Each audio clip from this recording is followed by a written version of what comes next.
নমস্কার বন্ধুরা, মিতার রান্নাঘরে আবারও এক নতুন রেসিপিতে আপনাদের সবাইকে স্বাগত।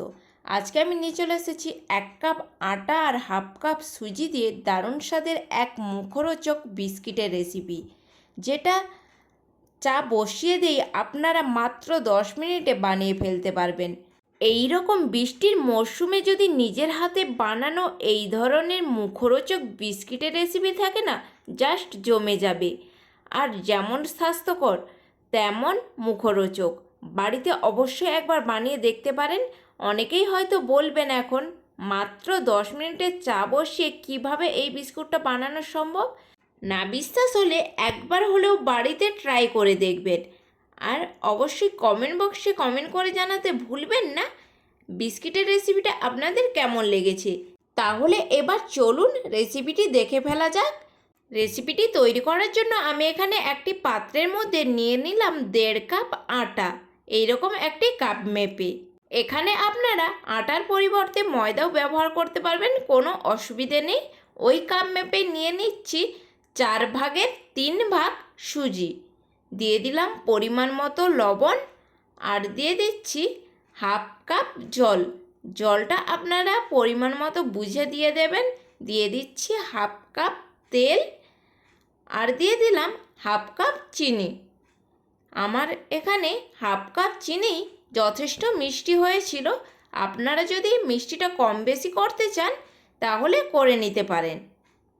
এরপর সমস্ত উপকরণগুলোকে একটা চামচের সাহায্যে ভালো করে মিক্সড করে নিয়েছিলাম। তারপরে হাতের সাহায্যে ডলে ডলে এটাকে একটু মেখে নেব। একটা সুন্দর ডো তৈরি করে নিয়েছি। দেখুন, এটা কিন্তু খুব শক্ত নয়, খুব পাতলাও নয়, একটা মিডিয়াম ডো রেডি করে নিয়েছি।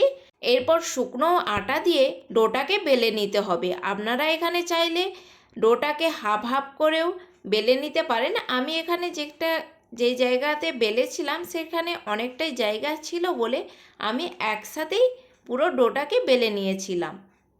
দেখুন, এখানে কিন্তু একদম পাতলা করে ডোটাকে বেলা যাবে না, একদম পাতলা রুটির মতন হবে না, তার থেকে একটু গেজ রেখে এটাকে বেলে নিয়েছিলাম। দেখুন, খুব পাতলাও নয়, খুব মোটাও নয়, মিডিয়াম একটা গেজ রেখে ডোটাকে পুরোটা বেলে নিয়েছিলাম একটা রুটির আকারের মতো। আমি এখানে একটা কৌটো ঢাকনা নিয়েছি। ঢাকনাটা দিয়ে গোল গোল ছোট ছোট বিস্কুটের আকার দেব বলে এই ঢাকনাটা নিয়েছি। তারপরে এইভাবে দেখুন, খুব সহজে কিন্তু এইভাবে বিস্কুটগুলো কাটা হয়ে যাবে, কোনো অসুবিধে হয় না। এরকম কাটলে খুব সহজভাবে কাটা হয়ে যায়, খুব অল্প টাইমের মধ্যেই। আপনারা আপনাদের পছন্দ মতো শেপেও বিস্কুটগুলোকে কেটে নিতে পারেন, কোনো অসুবিধে নেই। বাড়িতে একবার হলেও ট্রাই করে দেখবেন।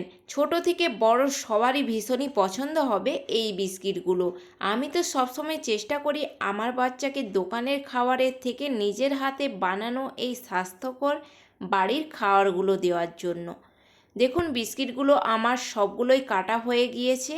এরপর ওপর থেকে কিছু তিল ছড়িয়ে দিচ্ছিলাম, যাতে বিস্কিটগুলো একটু দেখতেও সুন্দর লাগে, আর তিলগুলো যখন মুখে পড়বে খেতেও ভালো লাগবে।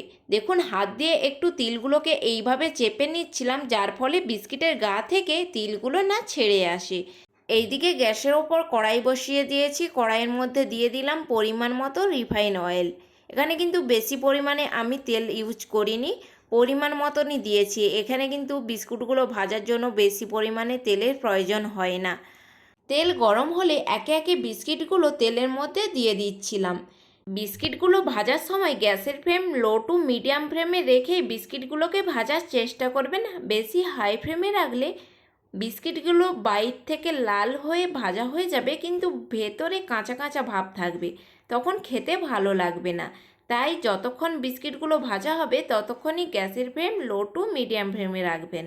দেখুন, একটা কাঁটা চামচের সাহায্যে আমি বিস্কিটগুলোকে এইভাবে উল্টে পাল্টে দিচ্ছিলাম, যার ফলে দুদিকে ভালো করে ভাজা হয়ে যাবে।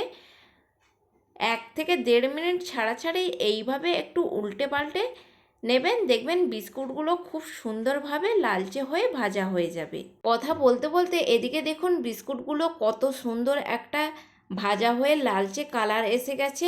বিস্কুটগুলো কিন্তু এইবার আমি কড়াই থেকে তুলে নেব। বিস্কিটগুলো কিন্তু গরম অবস্থাতে একটু নরম থাকবে, ঠান্ডা হয়ে গেলে একদম মুচমুচে হয়ে যাবে। তাই ভয় পাওয়ার কোনো কারণ নেই। বিস্কিটগুলো কিন্তু ঠান্ডা হয়ে গেলে একদম মুচমুচে খাস্তা হয়ে যাবে। রেসিপিটি যদি আপনাদের ভালো লেগে থাকে অবশ্যই একটি সাবস্ক্রাইব করে যাবেন এইরকম নতুন নতুন সহজ রেসিপি পেতে। আর বাড়িতে অবশ্যই একবার ট্রাই করে দেখবেন। ভালো লেগে থাকলে কমেন্ট বক্সে কমেন্ট করে জানাতে ভুলবেন না কেমন লেগেছে।